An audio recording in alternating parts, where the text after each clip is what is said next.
Hello everyone. In this video I'm going to be going over some pretty just a couple basic examples of some first order linear differential equations. In fact, they're homogeneous first order linear equations, and going about how to find a power series solution to such an equation. Just going about again a couple basic examples. Alright, so in this first example and the second one, I have the same instructions.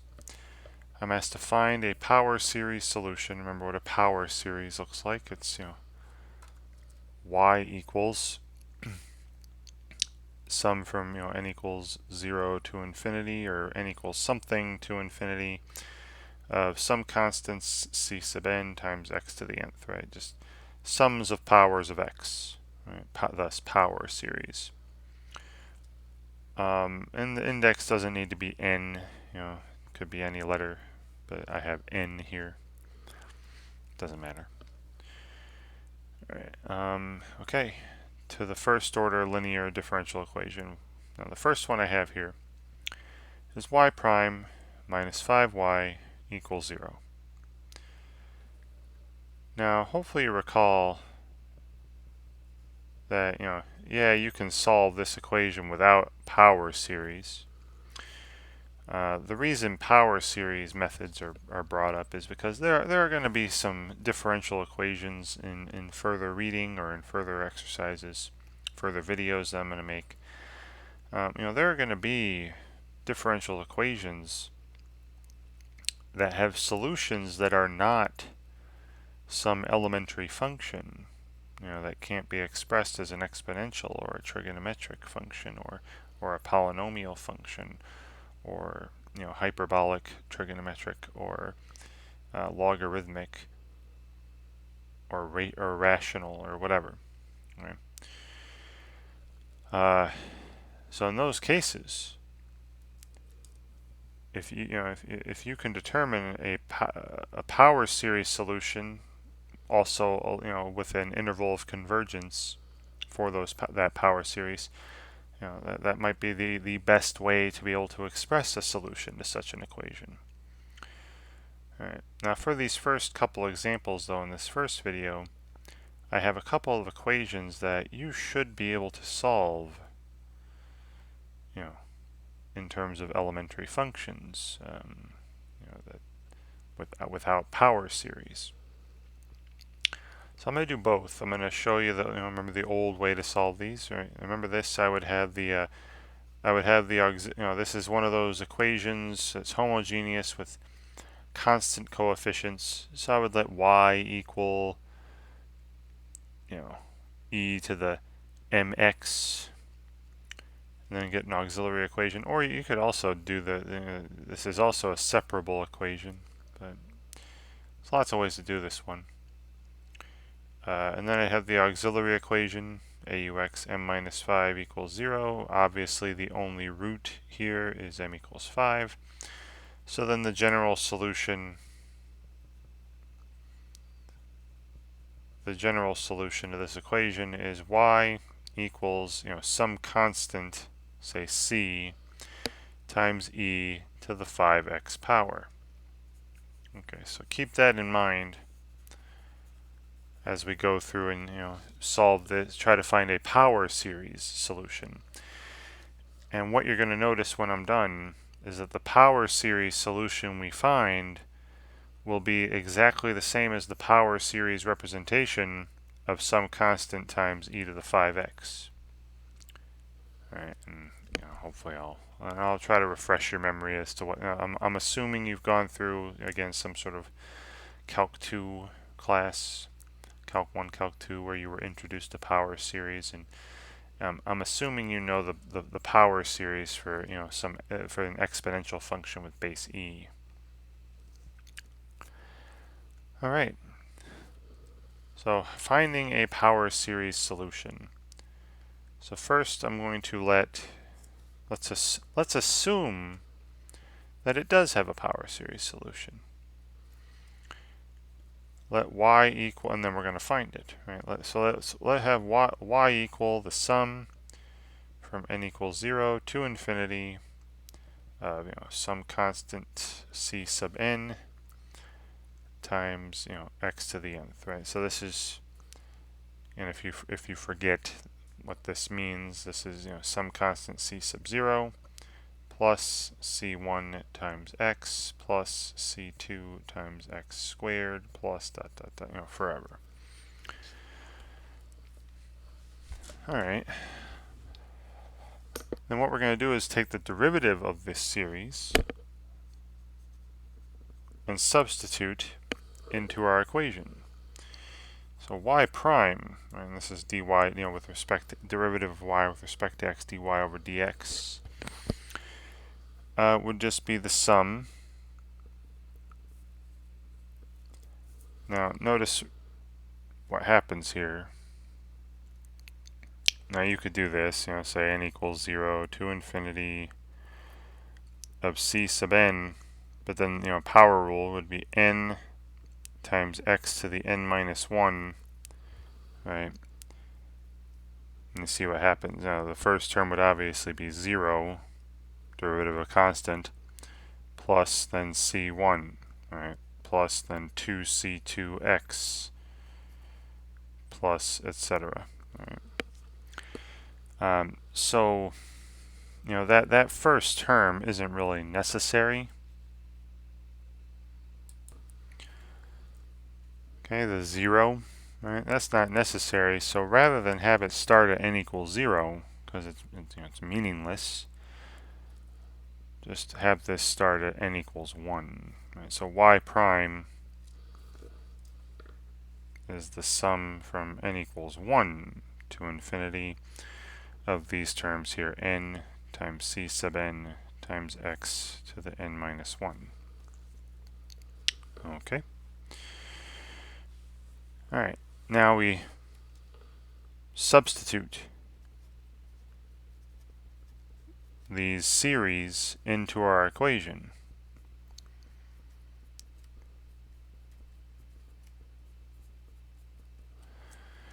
And that'll give us the following. So on the left we have y prime.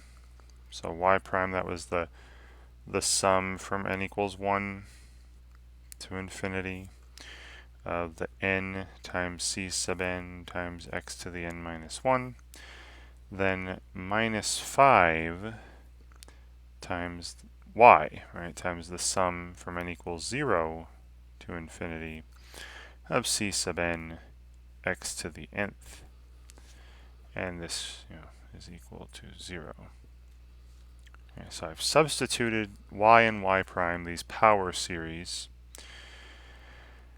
And the ultimate goal here is to figure out what this sequence of constants is.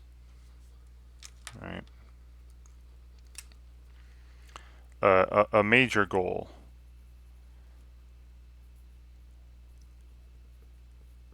A major goal in finding power series solutions is to determine the sequence Cn, or the sequence of constants. What do those look like? All right.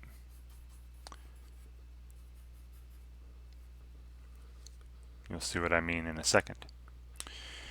Hopefully. All right, so now I've got my series substituted in. The next part is something I've done in a previous video. If you've been watching the videos I've been posting about series lately. I take take everything to one side, 0 on the other, and then the expression on the one side with all the sums, I would now like to rewrite as an expression involving a single sum with a new index. Right. Rewrite as an expression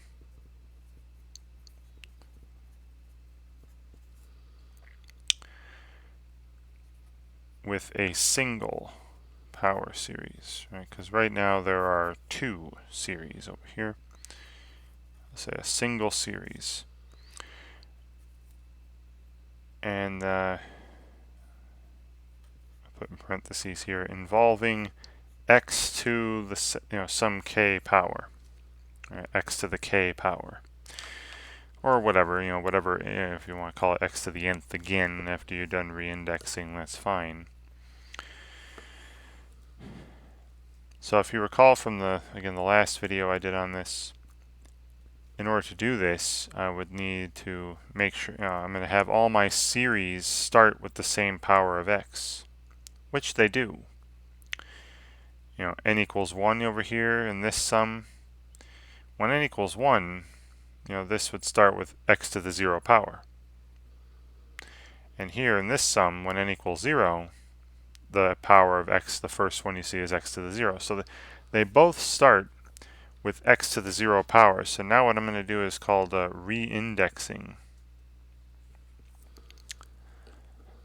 I'm going to write both of these so that they have the same power of x and then the same lower limit on the sum, and that way I can combine them. So in this first sum, instead of power n minus 1, I'm going to call that k. I'm going to let k be replaced by n minus 1. Or n equals k plus 1, same thing. And then reindexing like this, that first series looks like the following. The sum from k equals 0, right? Because if n were 1, k would be 0, so the new lower limit is 0. The sum from k equals 0 to infinity of n, well, that's k plus 1 now, times c sub n, so c sub k plus 1, times x to the n minus 1, or times x to the k. Alright, and then I do the same thing for this sum. Now this sum, I'm just going to replace n with k. And it would look basically the same here. And then I'll put the 5 in as well. So minus the sum from k equals 0. Again, I'm just replacing n with k in this second sum. K equals 0 to infinity of 5 times c sub k times x to the k. And then we have, equals 0. And these, yes, the index is different, but these are the exact same expression. They represent the exact same terms. They mean the exact same thing. So these equations are exactly the same. And now that both expressions have this x to the kth power involved, and they start with the same value of the index, they both start at k equals 0, I can combine these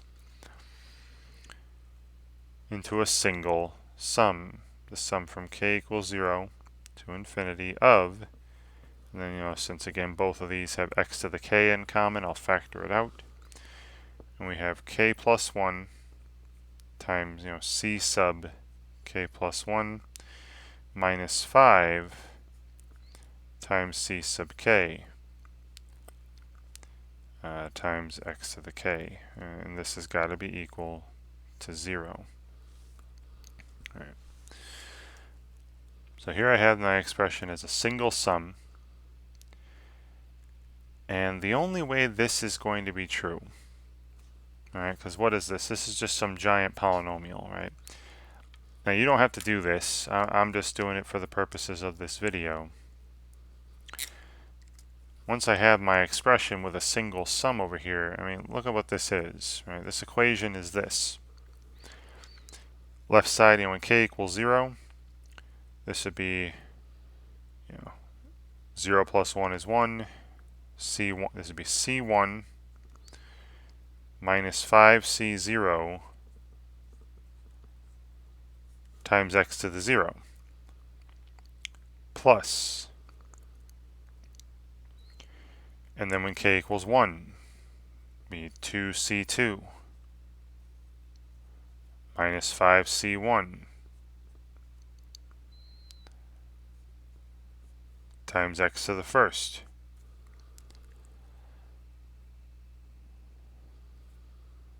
plus, and then when k is 2, we'd have 3c3 minus 5c2 times x squared plus, right, forever, equals 0. Right. Now,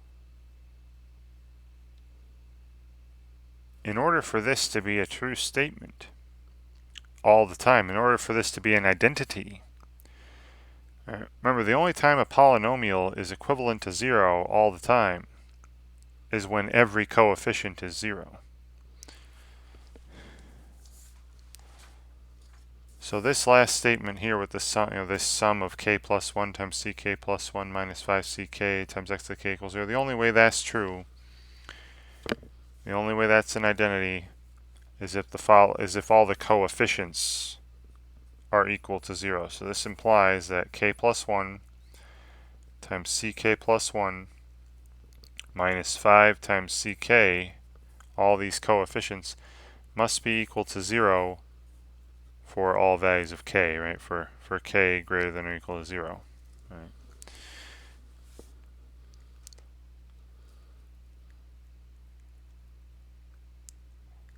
So that means the following. If you solve for ck plus 1 here, right, which is again, I mentioned the major goal earlier is to figure out what does this sequence of constants look like, right?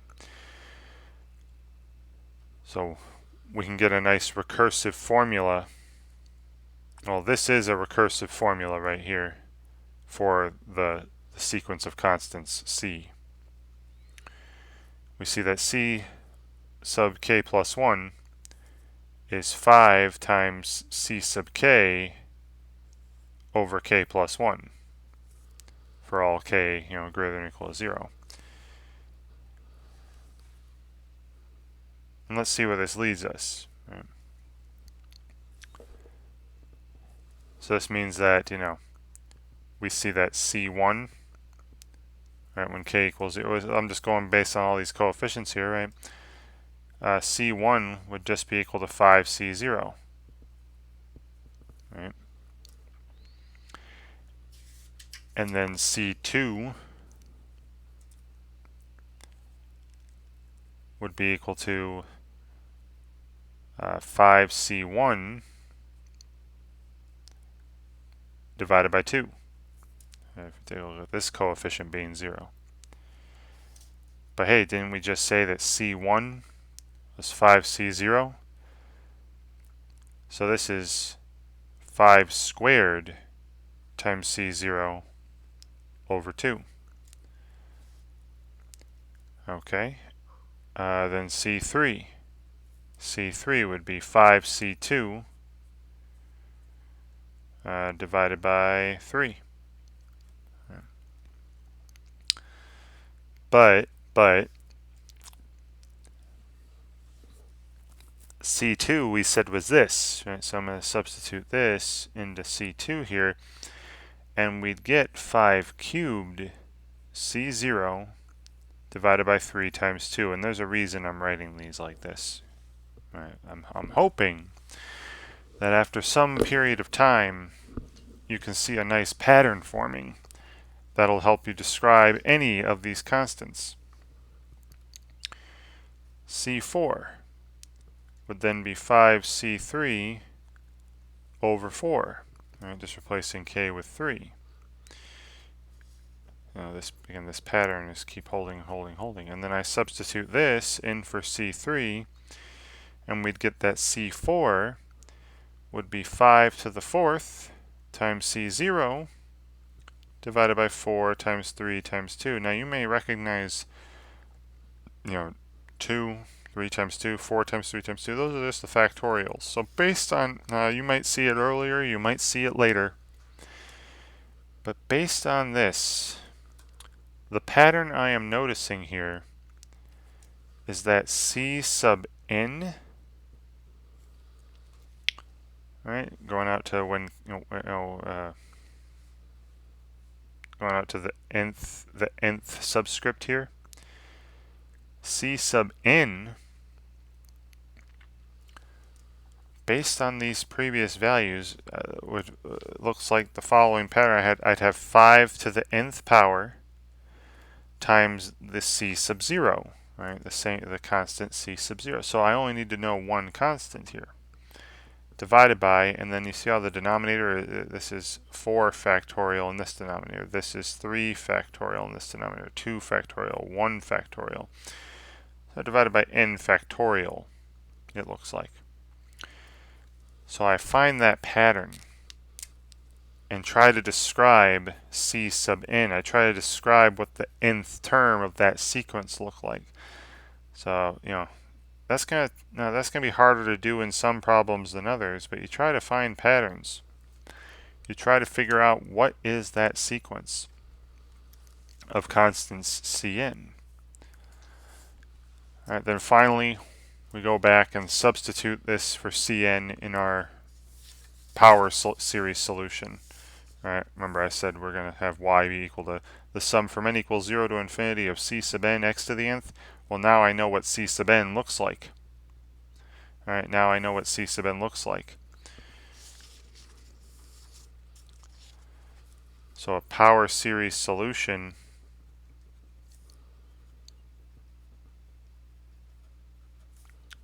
to this differential equation would be the following.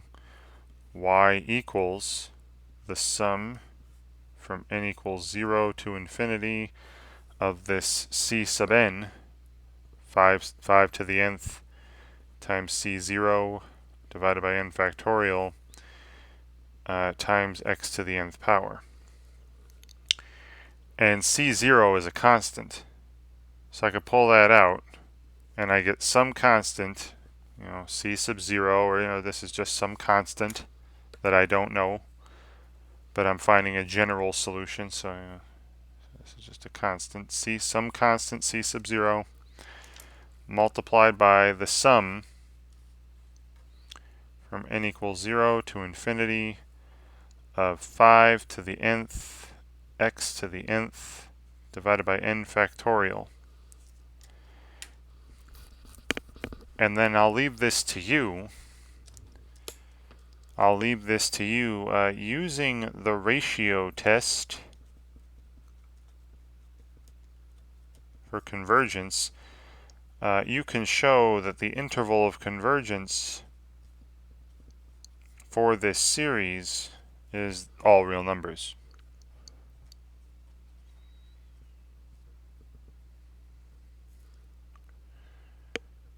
Convergence.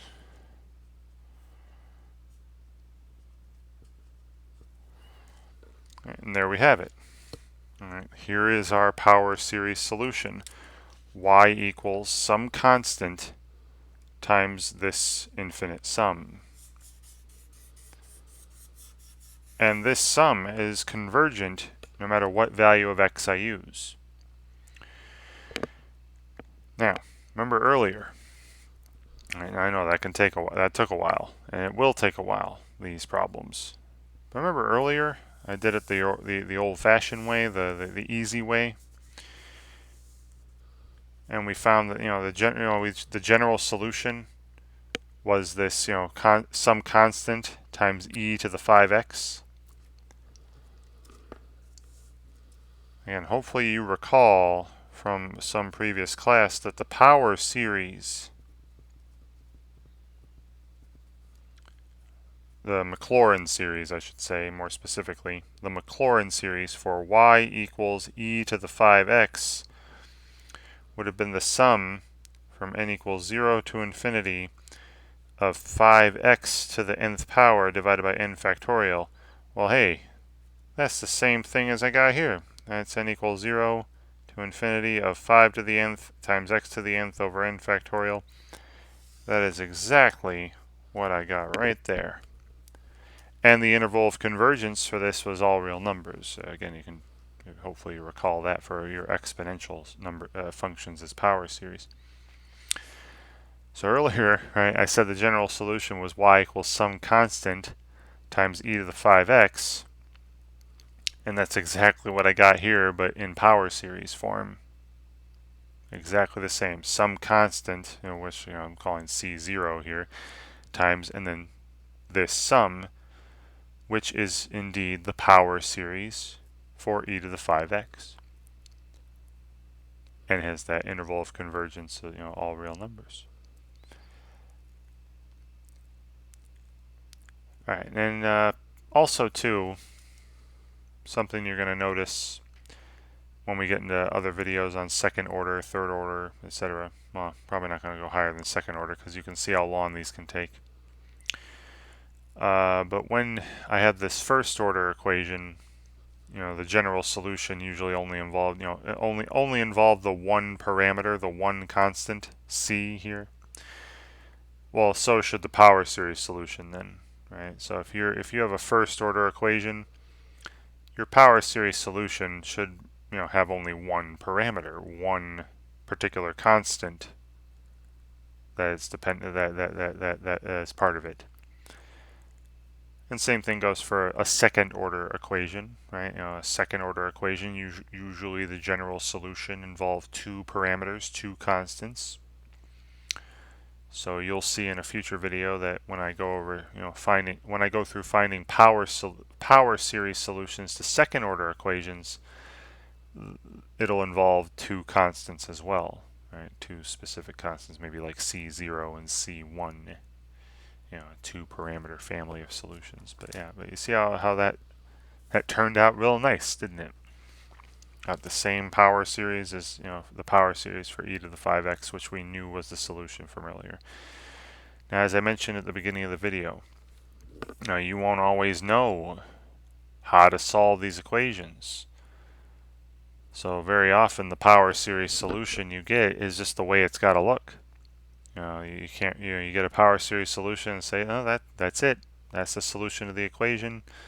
Here's the interval of convergence for it. And that's really as much as you can say. You can't really say, oh no, well this is the power series for the natural log of 1 plus x, or e to the 5x, or the sine of 2x, whatever. That's difficult to do sometimes, and sometimes even impossible. Right. But like I said, this video I'm going over two examples where we know how to find the solution, and then we'll see a power series that matches it. Alright, so my second and final example in this video is I've got y prime equals x times y. Alright, y prime equals x times y. Now,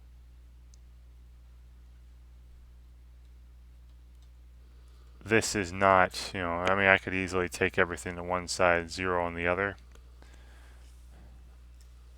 And you could solve this equation in multiple ways.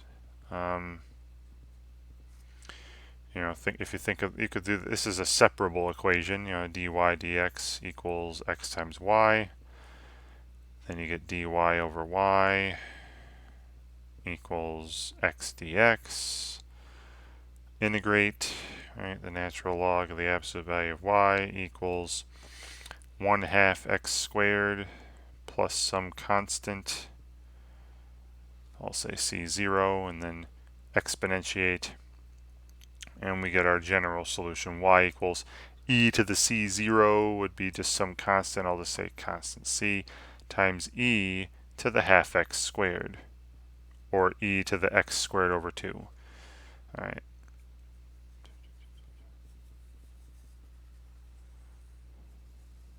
Okay.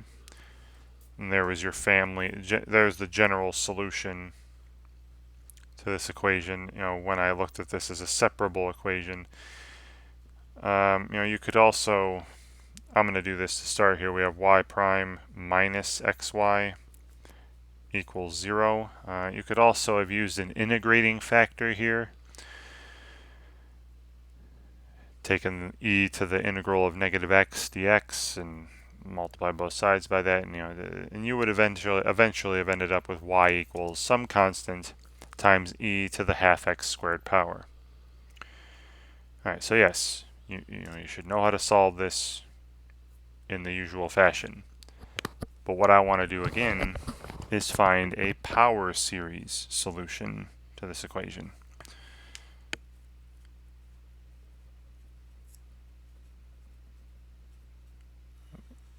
So we got y, I'm going to let y be equal to a basic power series centered at 0. So sum from n equals 0 to infinity of c sub n times x to the nth, and as before, we're going to have y prime. Right, y prime equals sum from, and remember when n equals 0, it didn't matter, so I just eliminated that. So I'm starting y prime at n equals 1 to infinity of n times c sub n times x to the n minus 1. All right, then we substitute into our differential equation here.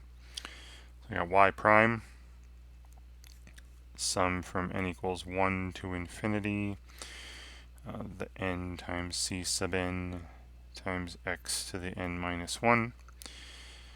Then minus x times the sum from n equals 0 to infinity, right? Just replacing y with this series, c sub n x to the nth.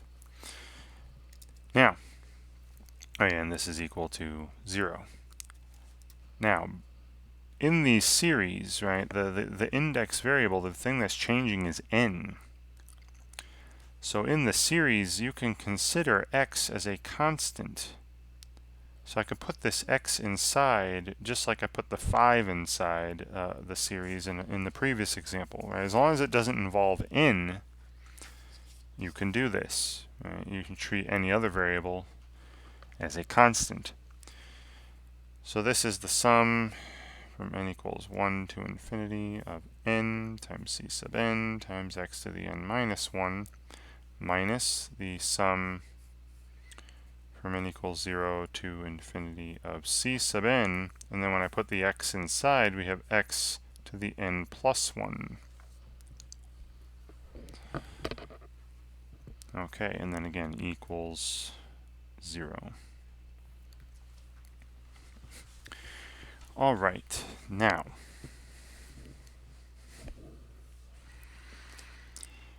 as I did before, right? As I did in the previous example, everything on one side, 0 on the other. Now I'm going to rewrite this side so that it is a single expression, right? A single expression, or an expression involving a single power series. Now, as I did earlier, the first thing I want both of these series to start at the same power of x. This series starts at x to the 0. All right, when n equals 1, you'd have x to the 0. This series starts at x to the first, or just x. So they don't start at the same power of x. So I'm going to do a little manipulation. The highest of these two powers is x to the first. So I'm going to leave that sum the way it is. And this one that starts at x to the 0, if I pull out one term, then the rest of the sum will begin at x to the first. All right, so what I'm going to do is I'm going to pull out one term from this first sum here. All right, so when n equals 1, you have 1 times c1 times x to the 0. So that's just c1. Plus, and then the rest of it. The sum from n equals 2 to infinity, right, is popping out when n equals 1, putting it here, c1. Now that won't go away ever. Right? It'll still have the c1 there. But it is important to note. Then the sum from n equals 2 to infinity of n times c sub n times x to the n minus 1 minus, and then now both of these start at x.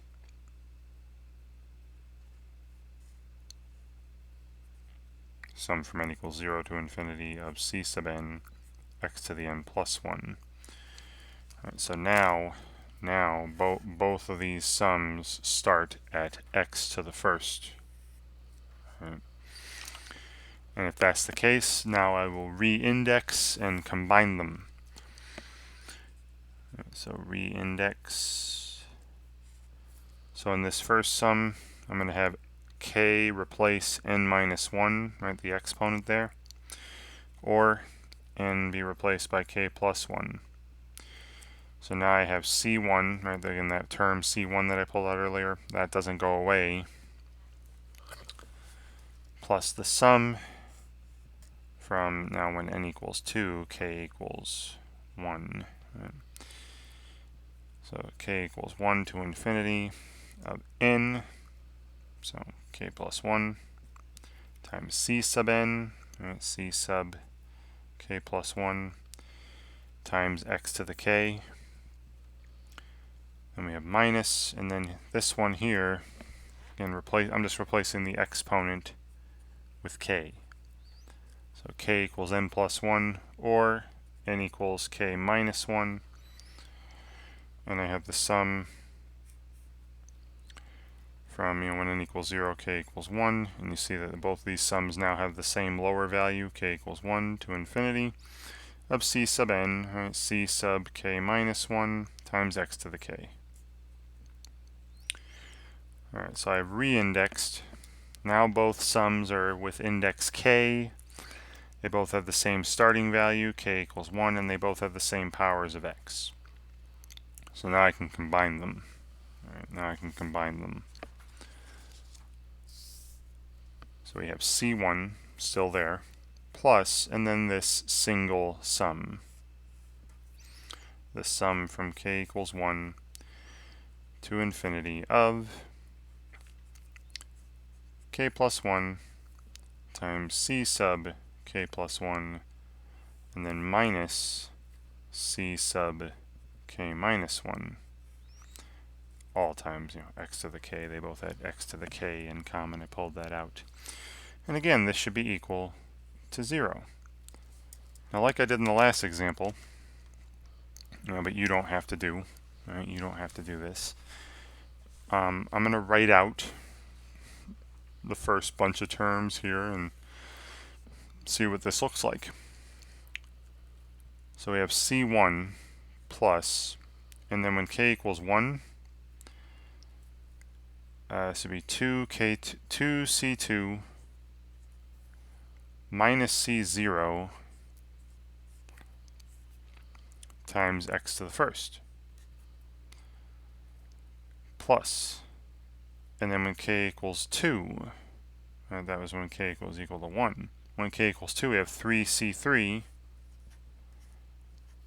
minus c1.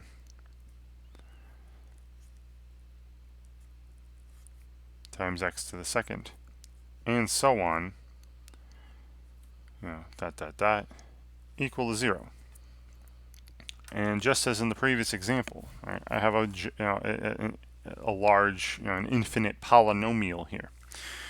And the only way this is going to be equal to 0 for all x, right, the only way that we have an identity here, is if all the coefficients are equal to 0. Right. So this implies the following. The only way this is going to happen is if all the coefficients are equal to 0. So if c1 equals 0, and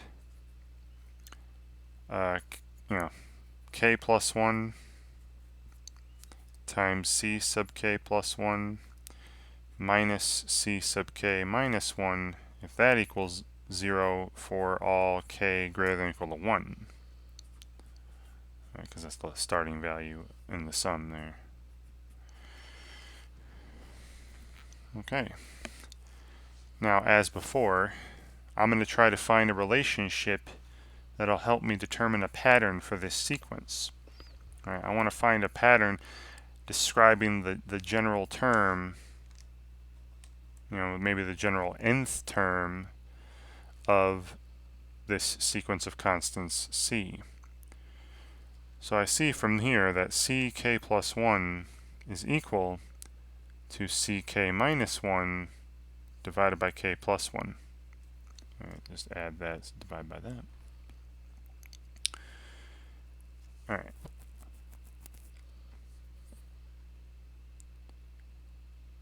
All right, so again, if I start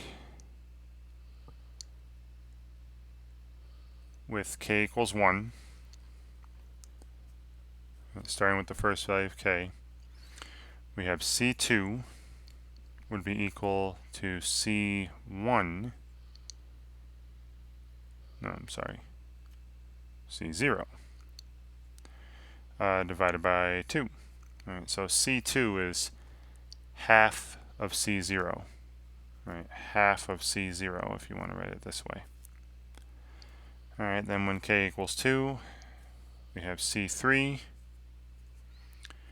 would be equal to 1/3 of c1, or c1 over 3.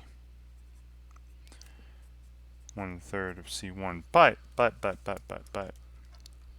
remember from up here, c1 is 0. So this is 0, right? Because c1 is 0. So c1 is 0, c2 is half of c0, c3 is also 0. And I'm just going to keep doing this until I see a pattern forming here. When k equals 3, we get c4 equals c2 over 4, or 1/4 of c2, but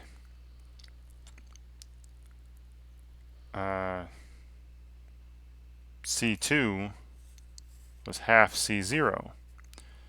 So this is 1/4 times 2 c0. And again, there's a reason I'm writing it this way.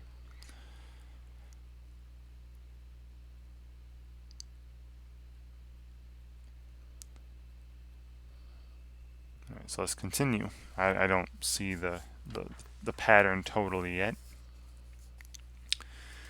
So when k equals 4, we'd have c5 equals c3 divided by 5, which, again, c3 is 0, so c5 is 0. It looks like all the odds are going to be, all the odd subscript coefficients are going to be 0. That's what it's looking like to me. All right. But all the even ones are what I want to figure out. So when k equals 5, we'd have c6 equals c4 divided by 6, which would be, now c4, remember, is this 1/4 times 2 times c0. So this would be 1/6 times 4 times 2 times c0. Okay, and I'm starting to see something now. Now, again, this is through experience that I'm seeing this. If you're not seeing the pattern right away, maybe you have to go a bit more. This is 1/, and this is 2 times 3, 2 times 2, 2 times 1. This is 2 to the 3rd times 3 times 2 times 1, or 2 to the 3rd times 3 factorial. And this denominator here is 2 squared times 2 factorial, right? 4 times 2. And this denominator here is 2 to the 1st times 1 factorial, which is just 2. So I feel like C7 is going to be 0, right? Because it'll be a 1/7 of C5.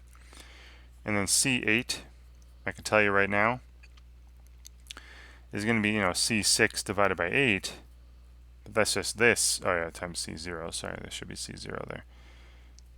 That'd be, 8 times 6 times 4 times 2. It should be 2 to the 4th times 4 factorial. This is 1/2 to the 4th times 4 factorial times C0. So I think I'm seeing it now. All right. I feel like I'm seeing it now. So the general term here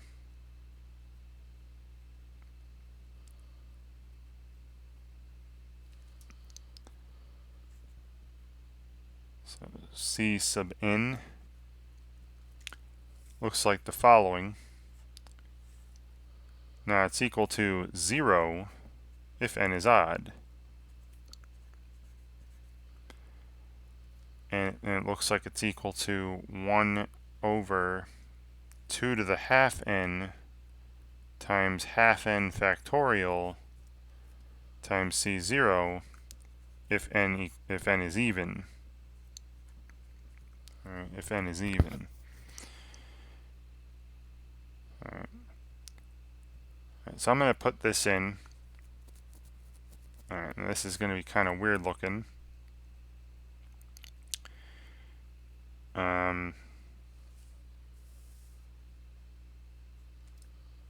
So going back, what I can do, and this is done very often, I'm going to replace n with, say, replace n in the power series solution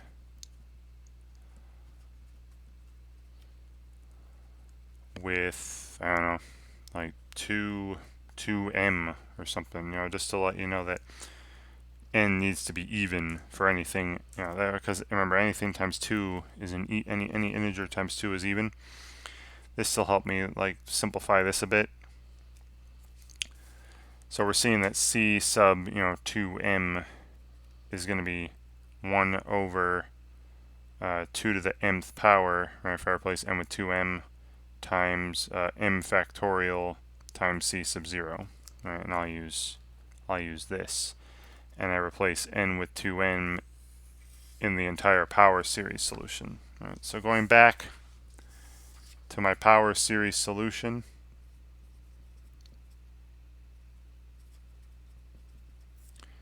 I think that's the hardest part. All right, the hardest part is identifying this pattern, trying to figure out what the pattern, the constants, the sequence of constants is taking. And that's just going to take some experience, really. All right, hopefully you worked a lot on sequences and series and back in like Calc 1, Calc 2, maybe even some pre-calc algebra stuff. Hopefully you have enough experience to where you're like, hey, I see these patterns, and I'll tell you, like, I mean, I know this one here involves factorials, the last one involved factorials. They're not always going to involve factorials. You just keep cranking away at it. I'm sure after 10, 11, 12 terms sometimes you'll see a pattern. And I would recommend keeping things factored for a while, instead of actually multiplying it out, because if I made that 48, I might not have seen all this, So I'd recommend keeping things factored, keeping things, just attach things on without actually multiplying things out, and maybe you'll see a pattern forming. Alright, so my power series solution is y equals, the sum from, and again, just to indicate that I'm only doing the evens, I'm replacing n with 2m here, so I'm going to go from m equals 0 to infinity.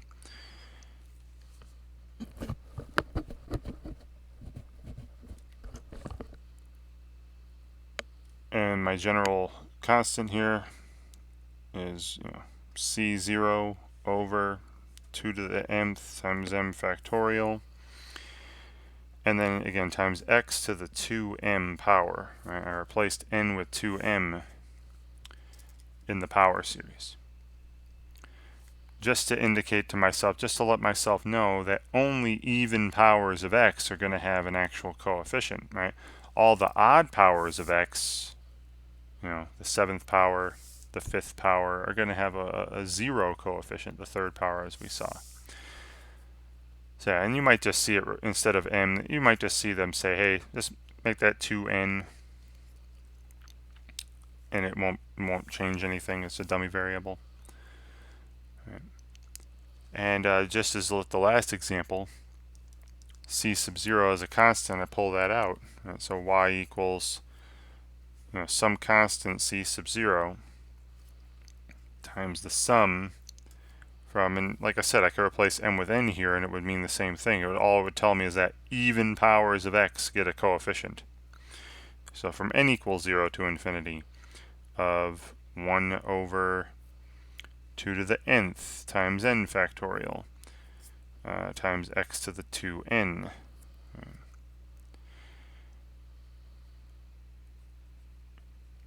This would be a solution of our differential equation. You could verify it, take the derivative, plug them in back to the original equation, plug this in, plug the derivative in, and you'll see that both sides of the original equation are true, are the same. And then finally, you can look at the ratio test, and I'll leave this to you. The interval of convergence is again all real numbers here. Yeah, you don't have to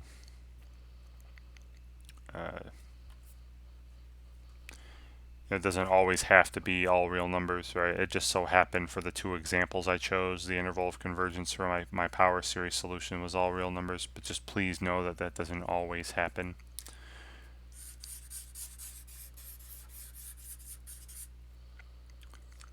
Right. Now let's compare this. Let me show you from earlier. Remember at the very beginning of this, we said that the general solution of this equation, y prime minus xy equals 0, the general solution was some constant times e to the half x squared, or e to the x squared over 2. I'll tell you right now, this series, this power series I have here, is the power series for e to the half x squared.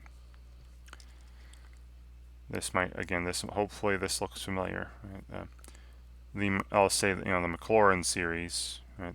The power series for e to the half x squared, y equals e to the x squared over 2, right? Half x squared, would be the following: the sum from n equals 0 to infinity of x squared over 2 to the nth power divided by n factorial. Well, if you mess with this, right, this would be sum from n equals 0 to infinity of x to the 2nth divided by 2 to the n over n factorial. So that puts 2 to the n and n factorial in the denominator. And oh look, it's exactly the same as what I got, going through that, trying to find that power series solution. All right, so your power series solution is exactly the same as any other solution you're going to find written in terms of elementary functions. Let's just again, you saw it can be a little tedious, take a little time to find power series solutions because of that, trying to determine the pattern for the coefficients, trying to determine the sequence that the coefficients takes. Right. And as I said, one more time, as I said before, yes, this one I could solve in old ways, right, using previous material. And now I can solve by by finding a power series solution, and they end up being the same thing. They represent the same function, same class of functions. But that is not always possible. All right. Remember, it is not always. We're not always going to be able to find a nice closed form solution to a differential equation. So in that case, your power series solution with corresponding interval of convergence is the best you're going to be able to do in a lot of cases. It just so happened though that for these two examples, you were able to solve it another way and actually check, oh yeah, these are actually the same kind of the same exact function, so I must have done this power series correctly. Right? So that is a way you can check. You can, if you see, oh, there's another way to solve it, go ahead and do that. Find the solution the old way or the other way, then find your power series solution and see, is the power series I have actually the power series for the solution of this equation, right? The other solution that I found. So I guess that's another way to check. I think the best way to check though would be actually take this for y and then take the derivative of this series and then plug them in and see that you get you get a true statement. Plug them into the differential equation. That'd be the easiest way, I feel, to verify that your power series solution is correct. All right. So yeah, a lot of work, very tedious sometimes, especially in trying to find the pattern for the coefficients. But once you got that down, the rest should be pretty simple. All right. And hopefully watching me go over these two examples, gets you prepared, gets you helps you out when you're working on problems like this or similar to this. And thank you very much for watching.